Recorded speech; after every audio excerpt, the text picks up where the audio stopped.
Hi guys, 안녕하세요. This is Ryan in South Korea. So, kamusta tayong lahat guys sa ating 55,000 followers sa Facebook? Kamusta tayong lahat sa mga IPS aspirants? Sa mga gustong pumunta dito sa South Korea guys, kamusta tayong lahat? At so ngayon ay araw ng Lunes at by the way, may share lang ako sa inyo itong payslip ko, itong sahod natin. Unang-una sa lahat, hindi ko po ito pinagmamayabang sa lahat, kundi para may ma-inspired na mga aspirants na gusto din pumunta dito sa South Korea at magtrabaho, ano. So, ito ay sahod ko nung August pa ito, guys. At gusto ko lang i-share sa inyo para ma-inspired naman kayo. Actually, hindi ko to talaga pinagmayabang, oo. Sana maintindihan nyo at kahit paano ma-inspired naman kayo. Oo. So, ang pagtrabaho dito sa South Korea, unang-una, government to government. So, walang agency. Kailangan mo muna mag-aral ng Korean language at ipasa ang IPS to PIK exam. Oo. At pag naipasa ng IPS to PIK exam, ayun, may SCALOS test. Sunod-sunod na yan, medical at mapasama na kayo sa pagpipilian ng mga sazangnim dito, mga boss, para kunin nila na magtrabaho dito sa South Korea. So, para ito sa mga EPS guys, sa mga aspirants na gustong pumunta dito. So, papakita ko lang sa inyo yung payslip natin ng buwan ng July. So, ito po yung payslip natin guys. Ito. July 2025 o July 29 kasi yung sahod namin is every 29 of the month. So ito po yung sahod ko nung July. Ang malinis natin is 3,400,075 410. So ito po yung buong ano natin, ito yung parang gross pay natin sa buong buwan ng July.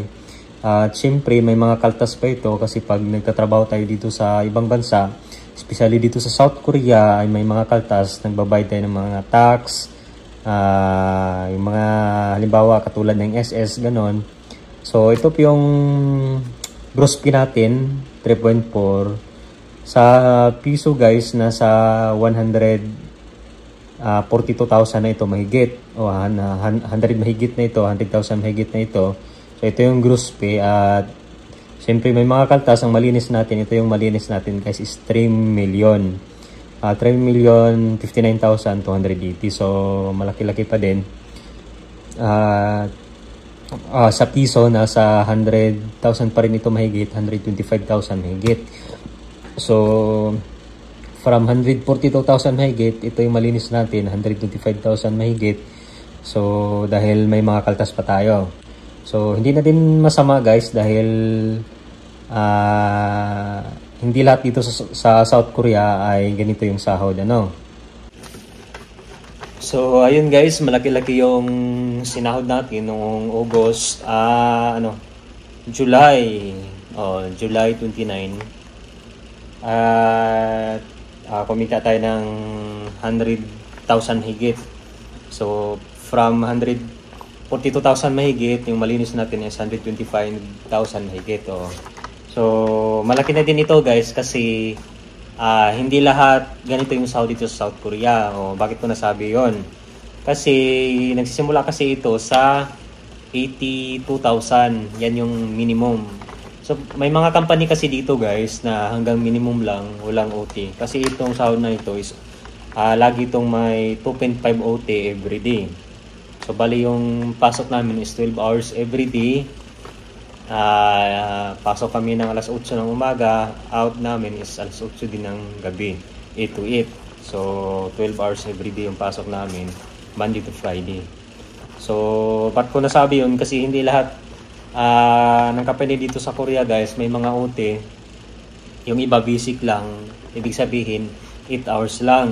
So pag 8 hours lang, basic lang yung sasahurin mo, ibig sabihin yung 82,000 lang, 80,000 higit lang, tapos may mga kaltas pa. So pero bihira lang yung mga ganyan guys. Kadalasan talaga dito mga malalakas na company.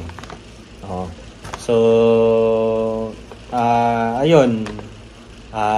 I-share ko lang to guys, hindi para magmayabang, kundi para may ma-inspired kayo na magsikap mag-aral ng Korean language at makapunta dito sa South Korea.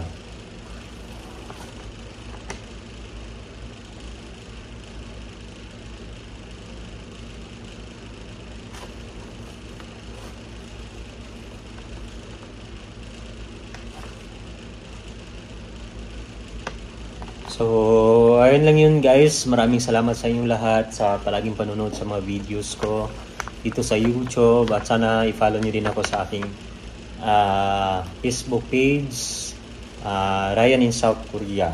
Ganun lang. So, maraming salamat po at nawa ipagpatuloy nyo ang pangarap ninyo na makapunta dito sa South Korea at makapagtrabaho para sa inyong pamilya at sa pangarap ninyo.